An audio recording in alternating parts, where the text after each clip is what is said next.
Starting today, your entire $18,000 pension goes to my account. You don't handle money anymore, my son Alexander said, with that practiced smile I'd learned to fear. I nodded silently, watching my 30-year-old son hold the bank transfer papers like a weapon. Subscribe to the channel for more stories like this, and comment the city you're watching from. The kitchen table where we sat felt smaller than it used to. Maybe because Alexander took up so much space these days, spreading his documents and demands across the surface, where Martha and I had shared breakfast for 27 years. That was before the cancer took her, before I became what Alexander calls a responsibility that needs managing. "It's for your own good, Dad," Grace chimed in from the corner where she stood filing her nails. My daughter-in-law had this way of speaking without looking at you, like you weren't worth the effort of eye contact. "You're 73. People your age make mistakes with money. 73. Not dead, not incompetent, just old enough for them to start making decisions about my life without asking my opinion." "Remember what happened with Mrs. Patterson down the street," Alexander continued, his voice taking on that patient tone you use with children. "She gave $5,000 to a phone scammer last month. We can't let that happen to you. Mrs. Patterson had dementia. I had all my faculties, paid my bills on time, and hadn't made a financial mistake in 50 years. But pointing this out would only earn me another lecture about elderly stubbornness and denial about aging. I signed the papers because arguing had become exhausting." Every conversation with Alexander followed the same pattern. He presented his decision as concern for my welfare. Grace supported him with examples of other people's failures, and my attempts to maintain independence got labeled as confusion or obstinacy. "There," Alexander said, sliding the completed forms into his briefcase. "Now you don't have to worry about bills or budgets. Grace and I will handle everything." What he meant was, they would handle my money while I handled their expectations. Like tonight's dinner invitation that wasn't really an invitation. "We'll be here at 6 for dinner," Grace announced, finally looking up from her nails. "Make that pasta thing you did last week, and get some of that expensive cheese Alexander likes." Expensive cheese bought with money I'd earned over 43 years of construction work.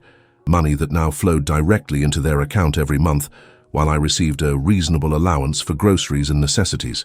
"Will do," I replied, because refusing would trigger another discussion about my attitude and their sacrifices in caring for me. After they left, I sat alone in the kitchen, surrounded by the smell of Alexander's cologne and the sound of silence that had become my constant companion. The house felt too big and too small at the same time. Too big for one person, too small for the life I'd been permitted to live within its walls. I walked to the living room window and watched Alexander's BMW pull away from the curb.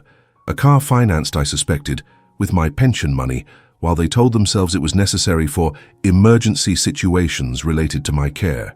Everything they wanted became necessary. Everything I wanted became selfish. The afternoon stretched ahead of me like a prison sentence. I could read, but Alexander had opinions about which books were appropriate for someone my age. I could watch television, but Grace had programmed the remote to block channels she considered too stimulating for elderly minds. I could call friends, but Alexander had gradually convinced most of them that I was becoming difficult and that their visits upset me. The isolation hadn't happened overnight. It had crept in slowly, disguised as protection and concern. First, Alexander had suggested I stop driving after a minor fender bender that could have happened to anyone.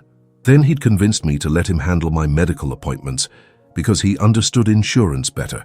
Gradually, my independence had been stripped away, one reasonable-sounding restriction at a time. Now I had 4 hours to prepare dinner for people who saw me as a burden they managed rather than family they loved. 4 hours to think about how I'd become a stranger in my own home, financing my own captivity with money I'd earned through decades of honest work. I opened the refrigerator and stared at its contents, calculating how to create an impressive meal from my allowance ingredients while saving enough for tomorrow's breakfast. Martha used to say cooking was an act of love. These days, it felt more like an act of survival. The pasta Grace had requested required ingredients I couldn't afford until next week's allowance. But disappointing them meant enduring lectures about gratitude and the sacrifices they made by checking on me several times a week. I counted the bills in my wallet, money that had once been mine by right and was now mine by permission. At 73, I'd become financially dependent on people who treated me like a combination of servant and pet. They controlled my money, my schedule, my social life, and my daily decisions, while maintaining the fiction that they were the devoted children caring for an aging parent. The irony wasn't lost on me. I'd worked myself nearly to death to provide for Alexander's education, his wedding, his down payment on that house where he and Grace lived the comfortable life my labor had made possible. Now that same son was using my disability against me to justify taking the money I'd earned. Tonight they would arrive expecting a home-cooked meal, complaining if it wasn't perfect, leaving their dishes for me to wash while they discussed their plans for my money, and I would smile and nod and pretend gratitude for their attention because the alternative was being labeled as ungrateful, difficult, or worse. But as I stood in that kitchen, looking at my reflection in the window that faced the empty street, something shifted inside me. Maybe it was the way Grace had ordered dinner without saying please. Maybe it was Alexander's casual assumption that my life savings belonged to him now. Maybe it was just the accumulated weight of months of being treated like a convenience rather than a person. I had been Peter Wright, master carpenter, devoted husband, proud father. Now I was supposed to be grateful for becoming Peter Wright, managed asset, convenient meal provider, controlled dependent. As I began chopping vegetables for their dinner, I wondered what Martha would think about what our son had become, what she would say about the way he smiled while taking everything I'd worked for and calling it love. The knife felt solid in my hand, familiar and trustworthy in a way that Alexander's promises had never been. They arrived at exactly 6 o'clock, as they always did. Alexander's BMW pulled into my driveway with the precision of people who had important places to be and limited time to spend with family obligations. "Dad, you look great," Alexander called out as he bounded up the front steps, arms spread wide for the embrace he performed whenever neighbors might be watching. Mrs. Chen from across the street was watering her garden, and Alexander's voice carried perfectly to her ears.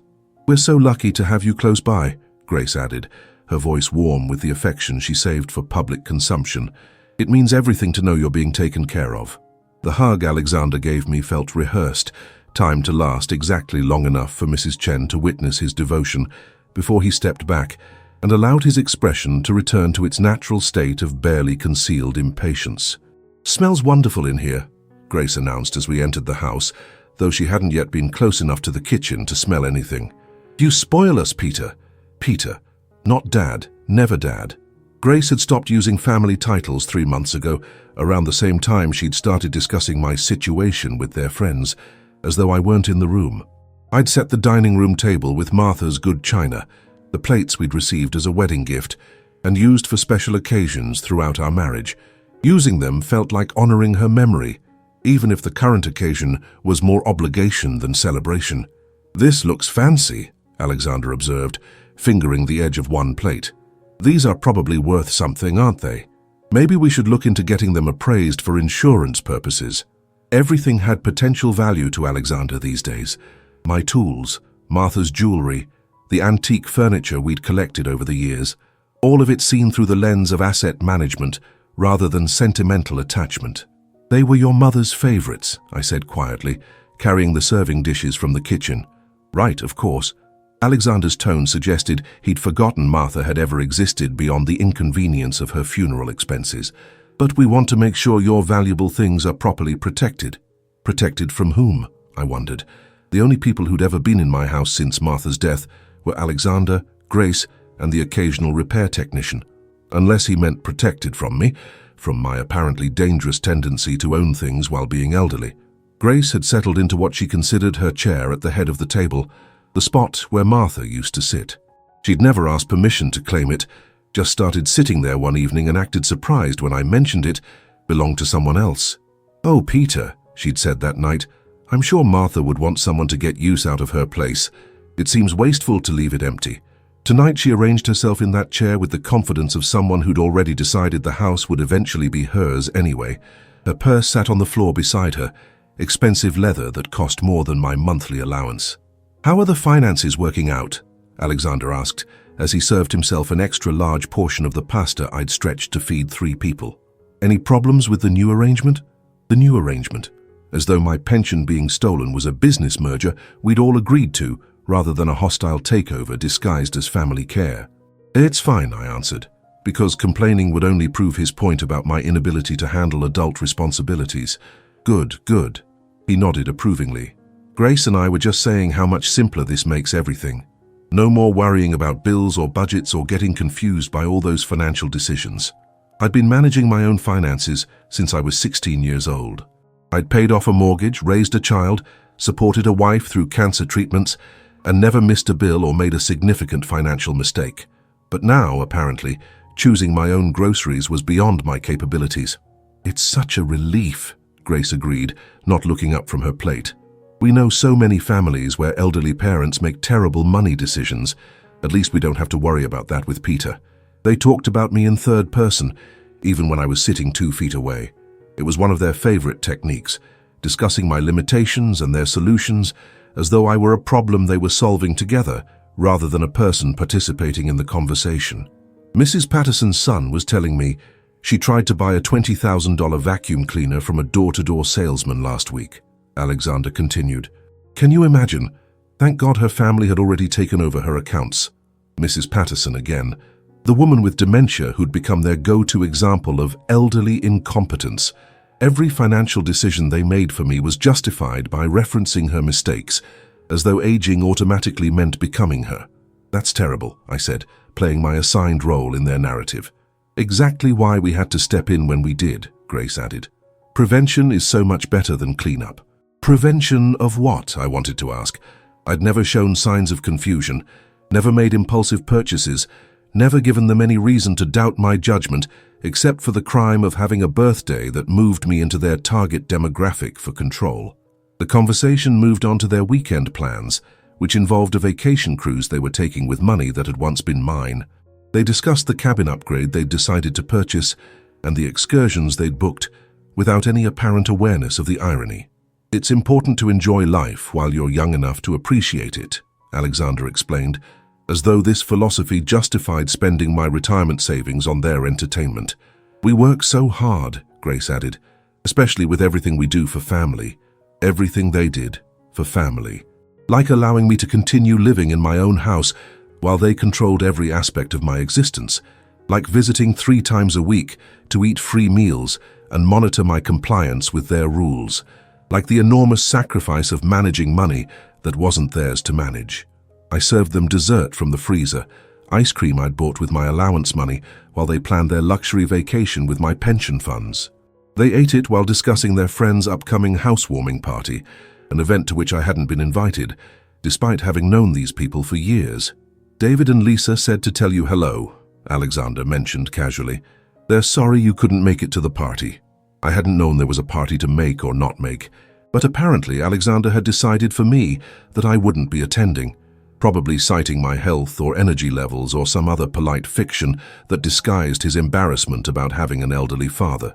That's nice of them, I replied, because asking why I hadn't been included would only result in explanations about how these social gatherings were too tiring for someone my age. After dinner, they settled into my living room as though it were theirs, Grace claiming Martha's favorite armchair, while Alexander sprawled across the couch with his shoes on the coffee table. They discussed their work, their friends, their plans, while I cleaned their dishes and tried to ignore the way they'd transformed my home into their casual hangout space. We should probably head out soon, Grace eventually announced, checking her expensive watch. We're meeting friends for drinks at 9. Of course they were. The evening with Dad was just the opening act for their real social lives, the obligation they fulfilled before moving on to the people they actually wanted to spend time with. Thanks for dinner, Dad, Alexander said, standing and straightening his clothes. Always appreciate you taking care of us. Taking care of them. With my money, in my house, with my labor, while they controlled every meaningful aspect of my existence. They left with the same theatrical affection they'd arrived with, hugging me goodbye while Mrs. Chen swept her front porch in perfect position to witness their devotion. Love you, Grace called out as they walked to their car, her voice carrying clearly across the neighborhood. I stood in my doorway, waving like the grateful father I was supposed to be, until their taillights disappeared around the corner. Then I closed the door and leaned against it, surrounded by the silence that had become my most honest companion. In the living room, Martha's chair still held the impression of Grace's body. The coffee table showed water rings from their glasses, marks that would need to be polished out before they became permanent. The The kitchen held dirty pots and serving dishes, evidence of the meal I'd prepared and they'd consumed without offering to help clean up. This was my life now, playing host to people who saw me as a resource to be managed rather than a person to be loved, providing services with money they controlled while pretending gratitude for their attention. But as I began washing their dishes, I found myself thinking about something Alexander had said during dinner, something about Mrs. Patterson's family taking over her accounts to protect her from her own poor judgment. I wondered what would happen if someone investigated exactly how well my family was protecting me from my own poor judgment, what they might discover about where my money was really going, and whether my best interests were actually being served. The thought followed me as I finished cleaning their mess and prepared for another night alone in the house I no longer controlled. The morning after their dinner visit, I sat in my workshop, staring at the cradle I'd built 31 years ago. Alexander had slept in this cradle for his first 6 months, and I'd carved every detail by hand during Martha's pregnancy, working evenings after my construction shifts to create something perfect for our coming child. The wood still gleamed despite the decades. Cherry wood, expensive even then, but I'd wanted the best for my son. I'd spent weeks selecting each board, checking for imperfections, rejecting pieces that weren't worthy of the project. Every joint was hand-cut, every curve shaped with patience and love. Alexander used to run his tiny fingers along the carved animals I'd worked into the headboard, a bear for strength, a rabbit for gentleness, an owl for wisdom. I told him stories about each animal when he was old enough to understand, creating bedtime tales about the creatures watching over his sleep. Now he wanted to have everything in my house appraised for insurance purposes, including this cradle that I'd poured my heart into during those hopeful months before his birth. I picked up the framed photograph sitting on my workbench. Alexander at age 5, gap-toothed grin, wearing the baseball uniform I'd saved 2 months to buy. His little hand was clutched in mine as we stood beside the batting cage where I'd taught him to swing. Every Saturday morning for 3 years, we'd driven to that batting cage so he could practice. "Dad, watch this," he'd shout before every swing, desperate for my approval, my attention, my pride in his efforts. I'd given him all 3, freely and completely. I'd never missed a game, never been too tired to play catch in the backyard, never been too busy to help with homework or school projects. Being Alexander's father had been the greatest joy of my life. The boy in that photograph bore no resemblance to the man who'd sat at my table last night, calculating the value of my possessions while eating food bought with my own money. I walked to the corner where I kept the scrapbook Martha had maintained throughout Alexander's childhood. Every achievement, every milestone, every moment of growth documented with the devotion of parents who considered their child a miracle. His first steps, captured in a blurry photograph because I'd been too excited to hold the camera steady. His first day of school, standing proud in clothes we'd shopped for together. His high school graduation, where he'd hugged me so tight I could barely breathe and whispered, "Thank you for everything, Dad. I'll make you proud." He had made me proud. Honor roll throughout high school, full scholarship to college, degree in business administration with a minor in finance. I'd worked double shifts during his college years to cover expenses the scholarship didn't handle, sending him spending money so he wouldn't have to work while focusing on his studies. "Education is an investment in your future," I told him. "Your mother and I want you to have opportunities we never had." We'd sacrificed vacations, new cars, home improvements, anything that might divert money from Alexander's education fund. Martha had sewn her own clothes rather than buying new ones. I'd driven the same pickup truck for 12 years, patching it together with determination and prayer. When Alexander graduated, he'd given a speech at the family celebration dinner, thanking Martha and me for our sacrifices and promising to take care of us when we got older. "You gave me everything," he'd said, tears in his eyes. "Someday I'll return the favor." I'd believed him completely. Why wouldn't I? He was my son, raised with love and values, taught to honor his family and respect his elders. The possibility that he might someday see me as a burden to be managed, rather than a father to be cherished, had never occurred to me. The marriage to Grace had been the beginning of the change, though I hadn't recognized it at the time. She'd been charming during their courtship, always polite to Martha and me, always expressing gratitude for our acceptance of her into the family. But after the wedding, subtle shifts began. Alexander started spending holidays with Grace's family instead of ours. Phone calls became less frequent. Visits grew shorter and more formal. When Martha got sick, Alexander's support came in the form of financial contributions rather than personal presence. "We're so busy with work," had been his constant excuse, "but we want to help however we can." Help had meant writing checks while leaving the actual caregiving to me. I'd held Martha's hand through chemotherapy sessions, while Alexander sent flowers to the hospital. I'd slept in chairs beside her bed during the worst nights. While Alexander and Grace took a vacation, they claimed they needed to manage the stress of having a sick family member. When Martha died, Alexander had handled the funeral arrangements with business-like efficiency, selecting the cheapest options while assuring me that Martha would have wanted a simple service. He'd hugged me at the gravesite, whispering that he'd make sure I was taken care of, that I'd never have to worry about anything. At the time, I'd interpreted his promise as love. Now I understood it had been a business plan. The workshop felt smaller than it used to, crowded with memories that no longer brought comfort.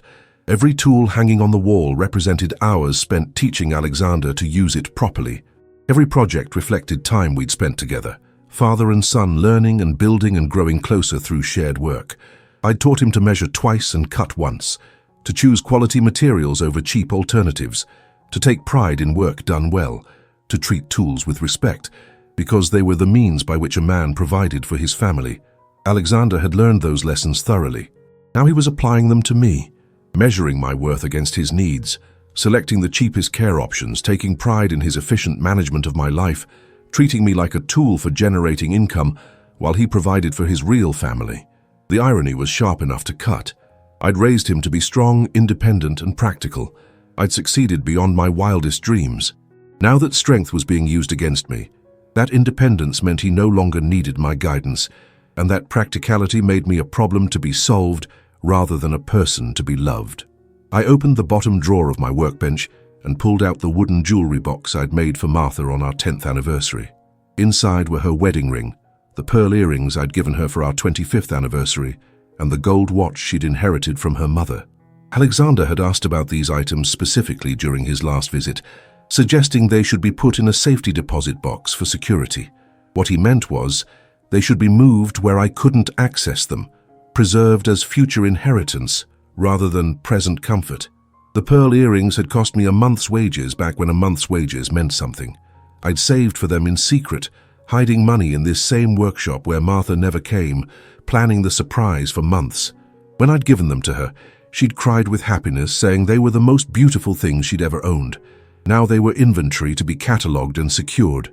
I picked up one of the earrings, feeling its weight in my palm. Such a small thing to represent so much love, so many memories, so much hope for a future that had ended too soon. Martha had been wearing these earrings the last time we'd danced together at our 45th wedding anniversary party. Alexander had been there that night, toasting our marriage, telling everyone how lucky he was to have parents who'd shown him what real love looked like. 3 months later, Martha was dead. 6 months after that, Alexander was explaining why I could no longer be trusted to manage my own life. The transformation had been swift and complete, as though the man who'd toasted our love had never existed. As though the son who'd promised to take care of me had been replaced by a stranger who saw me as a burden to be efficiently managed. I closed the jewelry box and returned it to the drawer, but kept one earring in my hand. The pearl felt warm against my skin, smooth and perfect and valuable, in ways that couldn't be measured by insurance appraisals. That night, as I prepared another solitary dinner with my allowance money, I thought about the cradle upstairs and the jewelry in my workshop, and the tools Alexander wanted appraised. I thought about the boy who'd once needed my approval for every accomplishment, and the man who now gave me permission to spend my own money. Somewhere between that gap-toothed 5-year-old and the 30-year-old who'd stolen my independence, I'd lost my son.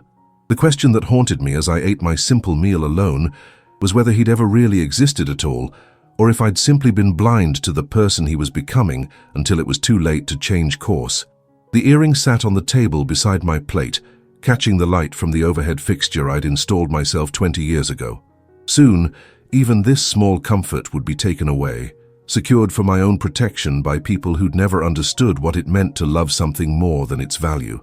But tonight, I allowed myself to remember when being Alexander's father had felt like the greatest accomplishment of my life. Before I learned that raising a son successfully could be the foundation of my own destruction. It happened on a Tuesday afternoon at Miller's Grocery, in front of half the neighborhood. I was reaching for a can of soup when I heard Grace's voice behind me, loud enough to carry 3 aisles over. "Peter, what are you doing here? You know you're supposed to call us before going shopping." I turned to find her standing with Mrs. Chen and 2 other neighbors from my street, women I'd known for 20 years. Grace's expression mixed concern with embarrassment, as though she'd discovered me doing something dangerous and irresponsible. "I needed a few things," I said quietly, holding up my small basket containing bread, milk, and the soup I'd been reaching for. "But we discussed this," Grace continued, her voice taking on the patient tone she used when explaining things to very slow children. "Your memory isn't what it used to be. You might buy things you don't need or forget what you already have at home." Mrs. Chen looked uncomfortable, shifting her weight from foot to foot. The other women studied their shopping lists with sudden intensity, pretending not to listen while absorbing every word. "I know what I need," I replied, aware that my voice sounded defensive and knowing that would only support Grace's narrative about my declining capabilities. "Of course you think you do, sweetie," Grace said, stepping closer and lowering her voice to a stage whisper that somehow carried even further than her normal speaking tone. "But Alexander and I have been noticing some confusion lately. Little things, nothing serious, but enough to make us worry. Little things."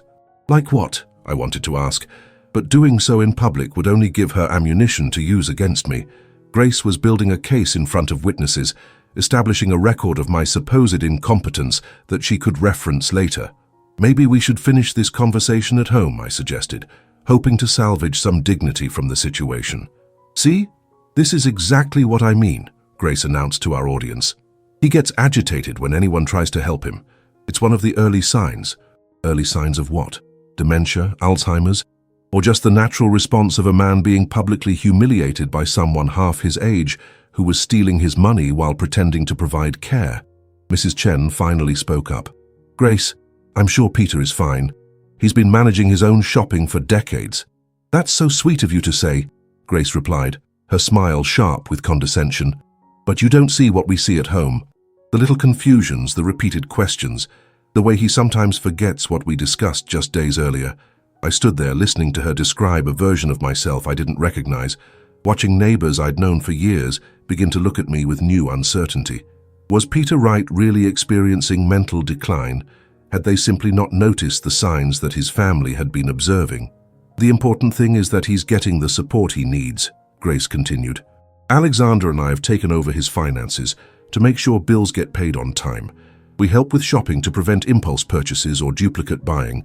It's a lot of work, but family takes care of family. Family takes care of family." The phrase sounded beautiful when applied to genuine care and support. When applied to financial theft and public humiliation, it sounded like propaganda designed to make the victim grateful for his own abuse. "I should get home," I said, starting toward the checkout counter with my small basket of necessities. "Wait," Grace called out, hurrying to catch up with me. "Let me see what you're buying first." She took my basket without asking permission and began examining its contents like a customs inspector searching for contraband. Bread, milk, soup, a small bag of coffee, and a candy bar I'd grabbed impulsively. "See?" she announced to the gathering crowd of neighbors. "This is exactly what I was talking about. You already have coffee at home, Peter, and candy isn't good for someone with your blood sugar issues." I didn't have blood sugar issues. I'd had a complete physical 6 months ago and received a clean bill of health from Dr. Morrison, who'd been my physician for 15 years. But correcting Grace's lie would require defending myself publicly, which would only make me look more agitated and confused. She removed the coffee and candy from my basket with the authority of someone who'd been granted legal guardianship, leaving me with bread, milk, and soup, the most basic necessities for someone living on an allowance rather than his own pension. "There," she said, handing back the diminished basket. "Much better." The checkout clerk, a young woman who'd probably witnessed dozens of similar scenes involving elderly customers and their concerned families, processed my purchase without comment. But I saw the pity in her eyes, the assumption that I was lucky to have someone looking after me. I paid for my approved purchases with the allowance money Grace and Alexander provided from my own pension, conscious of every neighbor watching the transaction. Mrs. Chen looked troubled, but the other women seemed convinced that they'd witnessed a necessary intervention. Outside the store, Grace walked beside me toward my car with the proprietary air of someone escorting a ward who couldn't be trusted alone in public. "I hope you understand why this was necessary," she said, as I loaded my groceries into the trunk. "It's embarrassing for everyone when you act confused in front of people we know. Embarrassing for everyone. Not hurtful for me to be treated like a child. Not demeaning to have my judgment questioned publicly. Not humiliating to be stripped of basic adult autonomy. Just embarrassing for the people who had to manage me." "Alexander is going to be upset when he hears about this," Grace continued. "We specifically discussed staying home unless there was an emergency. You promised you'd call us if you needed anything." I had promised no such thing. Alexander had announced new rules about shopping, and I'd listened silently rather than arguing.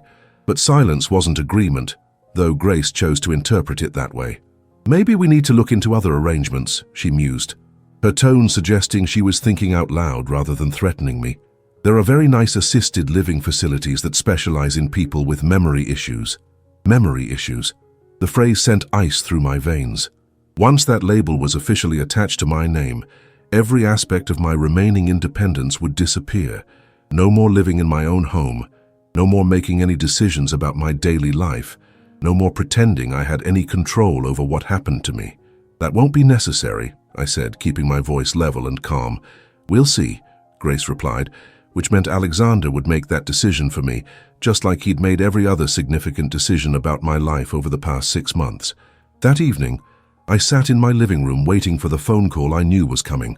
Grace would have reported my shopping expedition to Alexander, probably embellishing the story to make my behavior sound more erratic than it had been. The call came at 8:30, just as I was preparing for bed. "Dad, Grace told me about what happened today." Alexander's voice carried disappointment rather than anger, which was somehow worse. Anger could be addressed and resolved. Disappointment suggested fundamental character flaws that couldn't be fixed. "I needed a few things from the store," I explained. "But you didn't call us first. We talked about this. You agreed to let us help with shopping to avoid confusion and unnecessary purchases. We talked about it the same way a kidnapper talks with his victim about compliance. Alexander had announced new rules, and I'd chosen not to fight them at the time. But choosing my battles didn't mean surrendering the war. I bought bread, milk, and soup," I said. "Hardly extravagant purchases." "That's not the point, Dad. The point is you're not following the safety procedures we put in place for your protection." Grace said you seemed agitated and confused when she tried to help. Agitated and confused. Code words for mentally incompetent, building a paper trail that could be used to justify more extreme interventions later. I was embarrassed, I admitted. Being corrected in front of neighbors felt what? Humiliating. "Dad, that's your pride talking. There's nothing humiliating about getting help when you need it. The humiliating thing would be if something happened to you because Grace and I weren't doing our job as your family." Their job as my family had apparently become treating me like a resource to be managed rather than a person to be respected. But pointing this out would only support their narrative about my resistance to necessary care. "Grace mentioned that maybe we should consider assisted living options," Alexander continued. "Places specifically designed for people who are having trouble with daily management tasks. Daily management tasks, like buying soup and bread at a grocery store I'd been shopping at for 23 years. "I can manage fine," I said. "Today's incident suggests otherwise. And honestly, Dad, Grace and I are getting burned out trying to keep track of everything. It might be better for everyone if you were somewhere with professional supervision." Professional supervision. 24-hour monitoring by strangers who'd see me as a patient rather than a person. Institutional food served at scheduled times. Activities designed for generic elderly entertainment rather than individual interests. A room instead of a home, rules instead of freedom, and the final elimination of any pretense that I controlled my own life. "Let's not make any hasty decisions," I said, fighting to keep desperation out of my voice. "We're not being hasty. We've been discussing this for weeks. Today just confirms that we need to move forward with more structured care options." They'd been discussing my future for weeks without including me in the conversation, planning my life like executives deciding whether to relocate a branch office, weighing costs and benefits, while ignoring the human impact of their decisions. After Alexander hung up, I sat in the dark living room trying to process what had just happened. A simple trip to buy groceries had been transformed into evidence of cognitive decline and justification for institutional care. Grace's public performance had been calculated and deliberate, designed to establish my incompetence in front of witnesses who could later testify to my need for supervision. I'd been outmaneuvered by people who understood that perception was more powerful than reality. Grace's version of events would become the official truth. My protests would be seen as denial about my declining abilities, and any resistance to their plans would prove their point about my poor judgment. But as I sat there in Martha's chair, surrounded by 47 years of memories in the home I'd built with my own hands, something broke inside me. Not broke down, but broke free. The part of me that had been trying to maintain family relationships while my independence was stripped away finally snapped. They wanted to see confusion and agitation. They were about to discover what those things actually looked like when a man had nothing left to lose. The next morning I began planning. I spent 3 weeks preparing for what would be our final dinner together.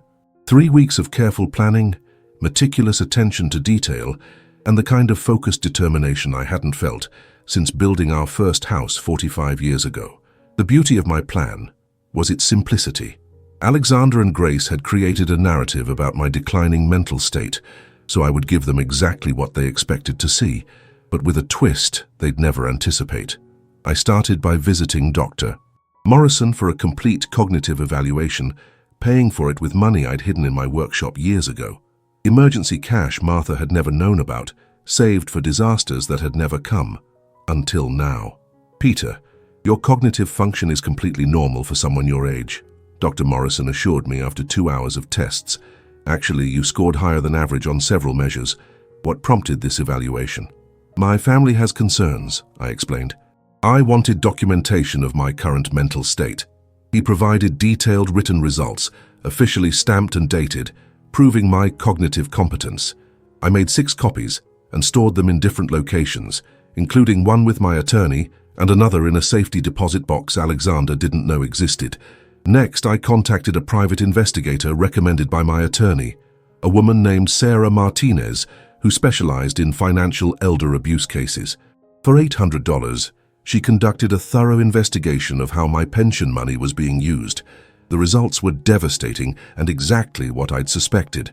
Alexander had used my pension to pay for their luxury cruise, Grace's car payments, and a down payment on a vacation home in Florida.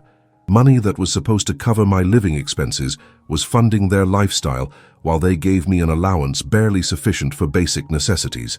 Sarah provided detailed financial records, bank statements, and a professional report documenting systematic theft of my assets. She also installed discreet recording equipment in my home, with my permission, to capture future interactions with Alexander and Grace. "This is textbook financial abuse," Sarah told me as she reviewed her findings. "Your son and daughter-in-law have stolen approximately $43,000 from your pension over the past 6 months. That's a felony." The number hit me like a physical blow. $43,000 of my retirement money spent on their luxuries while they lectured me about fiscal responsibility and the need for their oversight. But the money was only part of their crime. The isolation, the public humiliation, the systematic destruction of my autonomy and dignity, those were wounds that couldn't be measured in dollars. For the final piece of my preparation, I contacted Alexander on Thursday afternoon with a special request. "Dad, you sound different," he said when he answered the phone. "Is everything okay?" "I've been thinking about what you and Grace said about assisted living," I told him, letting my voice carry just a hint of defeat. "Maybe you're right. Maybe it's time." The relief in his voice was unmistakable. "Oh, Dad, I'm so glad you're being reasonable about this. Grace and I have been worried sick about you living alone. I'd like to cook one final dinner for you both this Saturday," I continued. "A farewell dinner in the house before I make the transition. Would that be possible?" "Of course. That sounds perfect. Grace will be so pleased. What time should we come?" 6 o'clock like always." "And Alexander?" "Yes, Dad. Thank you for taking such good care of me. I know I haven't always been grateful, but I understand now that everything you've done has been for my own good." The lie tasted bitter, but it served its purpose. Alexander practically purred with satisfaction as he accepted my surrender and confirmed their Saturday visit. Saturday morning I began the final preparations. I cleaned the house from top to bottom, set the dining room table with Martha's finest china, and prepared Alexander's favorite meal with ingredients that cost more than my weekly allowance. But the real preparation happened in my workshop, where I arranged the evidence of their theft in a careful display. Financial records, bank statements, the private investigator's report, photographs of their luxury purchases made with my money, and Dr. Morrison's cognitive evaluation proving my mental competence. I created a timeline showing exactly how they'd manipulated me, isolated me, and systematically stolen my independence along with my money. Every lie they'd told, every manipulation they'd used, every cruel restriction they'd imposed was documented with dates, amounts, and consequences. At the center of the display, I placed a copy of the recording from the grocery store incident, obtained from the store's security system through Sarah's investigation. The audio clearly captured Grace's calculated performance and her deliberate humiliation of me in front of neighbors.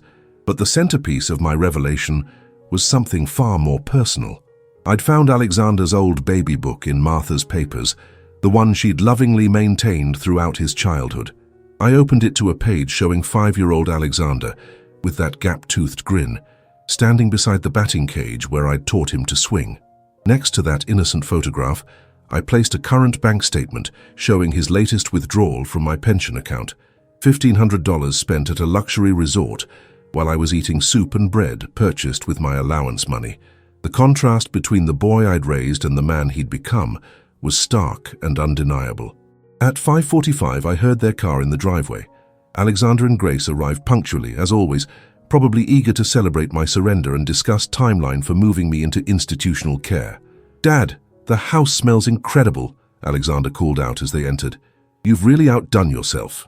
"Thank you for agreeing to this final dinner," I replied, playing my role as the grateful, defeated father. "It means everything to me." Grace kissed my cheek with unusual warmth, probably relieved that her campaign to institutionalize me had finally succeeded. "We're so proud of you for making this decision, Peter. It shows real wisdom and maturity." Wisdom and maturity. Code words for accepting defeat gracefully. We sat down to dinner, and I served them the most expensive meal I'd prepared in months. They ate enthusiastically while discussing their plans for my future, as though I were a problem they'd finally solved, rather than a person whose life they were destroying. "The Sunrise Manor facility has an opening next week," Grace mentioned, between bites of the prime rib I'd bought with my hidden cash. "We could have you moved in by Friday if you're ready." "That sounds perfect," I agreed. "The sooner the better, really. I'm tired of being a burden on both of you." Alexander reached across the table and patted my hand with condescending affection. "You're not a burden, Dad. You're family. We just want what's best for you, what's best for me." While they spent my retirement money on luxury vacations and called it care. After dinner, I served them coffee and dessert, watching them relax into the satisfaction of a job well done. They'd successfully stolen my independence, my dignity, and my money, while convincing themselves they were providing loving care. "There's just one thing I need to show you before we finalize the arrangements," I said, as they finished their dessert. "Some paperwork in my workshop that needs to be handled before the move." "Of course," Alexander replied. "Whatever you need, Dad." I led them through the kitchen to the workshop door, my heart pounding with anticipation. 3 weeks of planning had led to this moment, this final confrontation where truth would replace lies and justice would replace theft. "The paperwork is just inside," I said, opening the workshop door and stepping aside to let them enter first. Alexander stepped into the workshop, followed closely by Grace. I heard their footsteps stop abruptly as they encountered my carefully arranged display. Then Grace screamed. Not a scream of fear or surprise, but a scream of recognition and horror. The sound of someone who'd been caught in an elaborate lie and realized their entire world was about to collapse. Alexander's voice came next, a strangled, "What the hell is this?" I stepped into the workshop behind them, closing the door quietly. They stood frozen in the center of the room, surrounded by the evidence of their systematic theft and abuse, staring at the documented proof of crimes they'd convinced themselves were acts of love. "This," I said calmly, "is the truth about what you've done to me. Every lie, every theft, every manipulation, every cruel restriction documented with dates and amounts and consequences." Grace spun around, her face white with shock. "Peter, I can explain." "You can explain how you spent $43,000 of my pension money on your luxuries while giving me an allowance barely sufficient for groceries. You can explain how you systematically isolated me from friends and neighbors while building a false narrative about my mental decline. Alexander had moved to the financial records, his business-trained eye quickly assessing the scope of the evidence against them. Dad, these numbers are taken out of context. We've been managing your money responsibly. You've been stealing my money systematically, I interrupted, and I have a professional investigator's report that calls it exactly what it is: felony financial elder abuse. The color drained from Alexander's face as he realized the legal implications of what I'd discovered. This wasn't just a family disagreement anymore. This was documented criminal activity with potential prison sentences. The really beautiful part, I continued, is that everything you've done to me was captured on recording equipment installed by my investigator. Every manipulation, every lie, every cruel restriction documented in your own voices. Grace sank into the chair beside my workbench, her legs apparently no longer able to support her weight. We were trying to help you, she whispered. Help me? By stealing my money to fund your vacation cruise, by humiliating me publicly to build a case for your control, by planning to warehouse me in institutional care so you could steal my house along with my pension. Alexander had found the recording transcript from the grocery store incident, his face growing darker as he read Grace's calculated performance. This makes it look like we were deliberately abusing an elderly man for financial gain, because that's exactly what you were doing. The workshop fell silent except for the sound of Grace's quiet crying and Alexander's heavy breathing as he processed the full scope of their exposure. They'd expected a grateful surrender. Instead, they'd walked into a trap that would destroy their carefully constructed narrative and expose them as the criminals they'd become. But this was only the beginning of their education about the cost of betraying family trust. The silence in my workshop stretched for what felt like hours, but was probably only minutes. Alexander and Grace stood surrounded by the evidence of their crimes, finally understanding that the confused old man they'd been manipulating had been 3 steps ahead of them all along. "Dad, we can work this out," Alexander finally said, his voice carrying the desperate tone of a man watching his future crumble. "There's been a misunderstanding about the money management." "There's been no misunderstanding," I replied calmly. "There's been theft, systematic, calculated theft disguised as family care." Grace looked up from the chair where she'd collapsed, mascara streaking down her cheeks. "What do you want from us, Peter?" "Money. We can pay it back." "I pay it back," I laughed, surprising myself with the sound. "You've spent $43,000 of my pension on your luxuries.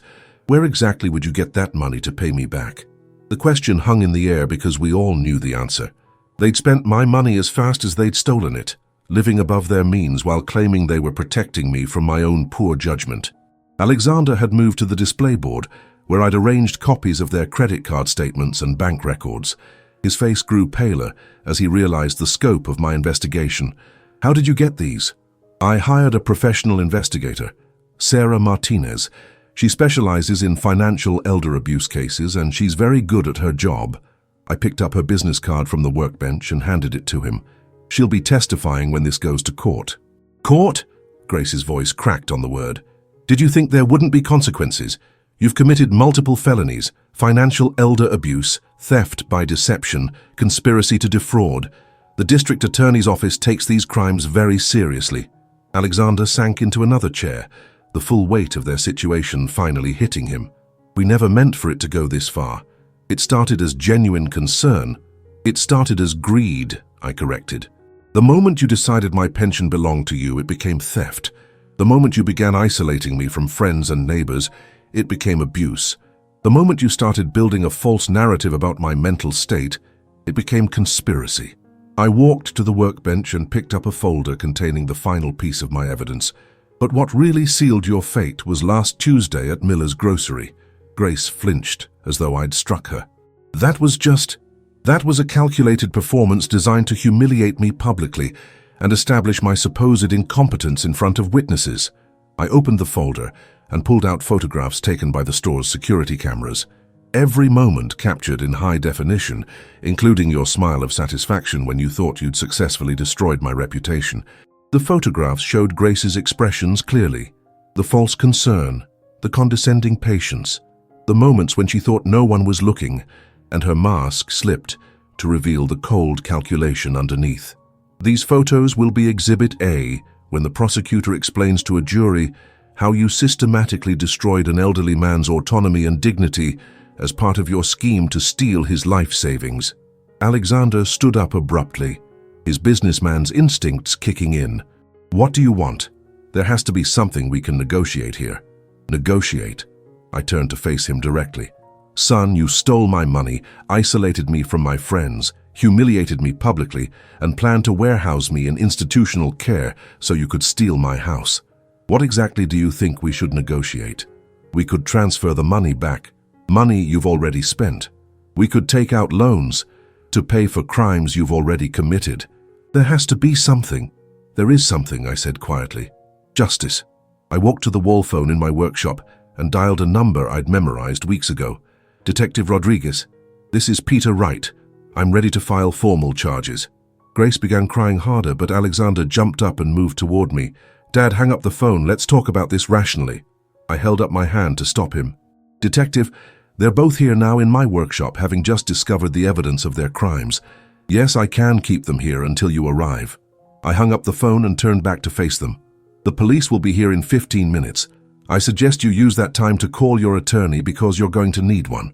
You can't do this to us, Grace sobbed. We're family. Family doesn't steal from each other. Family doesn't humiliate each other publicly. Family doesn't plan to warehouse elderly relatives for financial gain. I sat down in my chair beside the workbench, feeling calmer than I had in months. You stopped being my family the day you decided I was a resource to be exploited, rather than a person to be loved. Alexander had pulled out his phone and was frantically dialing. Thomas, it's Alexander Wright. I need you to meet me at the police station immediately. Yes, it's an emergency. While Alexander spoke with his attorney, Grace continued crying and asking what would happen to them. I didn't answer because I didn't care. They'd made their choices, committed their crimes, and now they would face the consequences. The police arrived exactly 14 minutes later. Detective Rodriguez was a woman in her 40s who'd apparently handled dozens of similar cases. She was professional, thorough, and completely unsympathetic to Alexander and Grace's protests about misunderstandings and family disagreements. Mr. Wright, I've reviewed the evidence your investigator provided, she said, as she examined my display. This is one of the most thoroughly documented elder abuse cases I've seen. Alexander and Grace were arrested that night. Alexander's charges included financial elder abuse, theft by deception, and conspiracy to commit fraud. Grace faced additional charges for the public humiliation incident, which qualified as psychological abuse under state law. The local newspaper ran the story 3 days later. Local business owner arrested for stealing father's pension. The article included details about how they'd spent my money on luxury items while restricting my access to basic necessities. Grace lost her job immediately when her employer learned about the arrest. Alexander's business license was suspended, pending the outcome of the criminal case. Their friends and neighbors learned the truth about the devoted children who'd been stealing from the father they claimed to be protecting. The legal proceedings took 8 months. During that time, I recovered control of my pension, opened new bank accounts they couldn't access, and reconnected with friends and neighbors who'd been told I was too confused for social interaction. Mrs. Chen brought me soup when I had a cold. The neighbors invited me to their barbecues again. Dr. Morrison confirmed publicly that my cognitive function was normal and always had been. Alexander and Grace both pled guilty to avoid prison sentences, but they received 2 years of supervised probation, substantial fines, and were ordered to pay restitution for the money they'd stolen. They also had to perform community service at elder care facilities, which seemed like appropriate irony. The house that had felt like a prison became a home again. I could shop for my own groceries, manage my own money, make my own decisions about my daily life.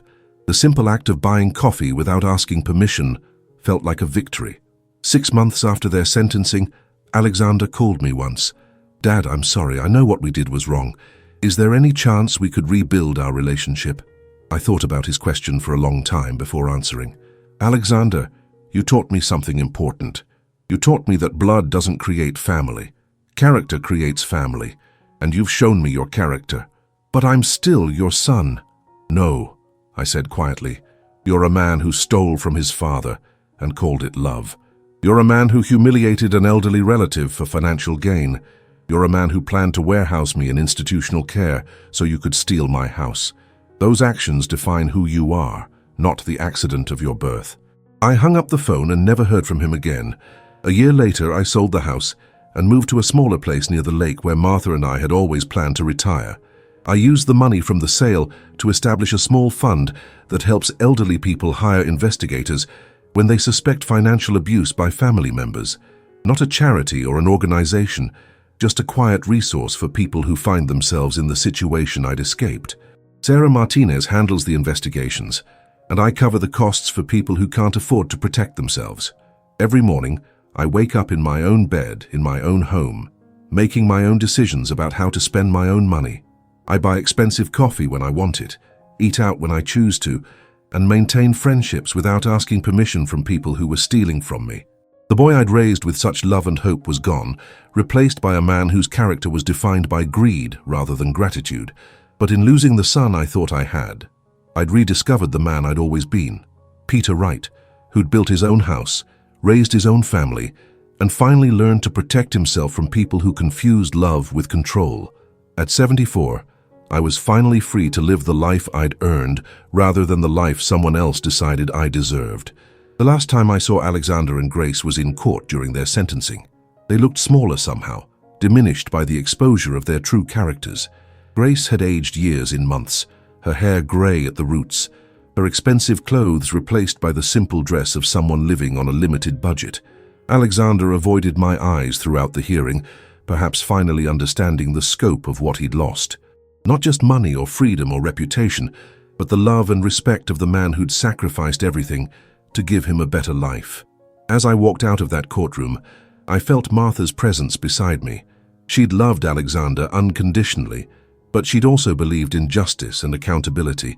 I think she would have approved of the lesson I'd finally taught our son about the consequences of betraying family trust. Some education comes too late to change the student, but it's never too late to protect the teacher. Alexander had learned that stealing from your father while calling it love doesn't make it love. It just makes you a thief who happens to be related to your victim. And I'd learned that being 73 doesn't mean being helpless, being elderly doesn't mean being vulnerable, and being family doesn't give anyone the right to steal your dignity along with your money. Tonight I'll sleep peacefully in my own bed in my own home, surrounded by my own choices. No one controls my money but me. No one makes decisions about my life but me. No one determines my worth but me. That's not revenge. That's justice. And sometimes justice is the greatest gift you can give yourself.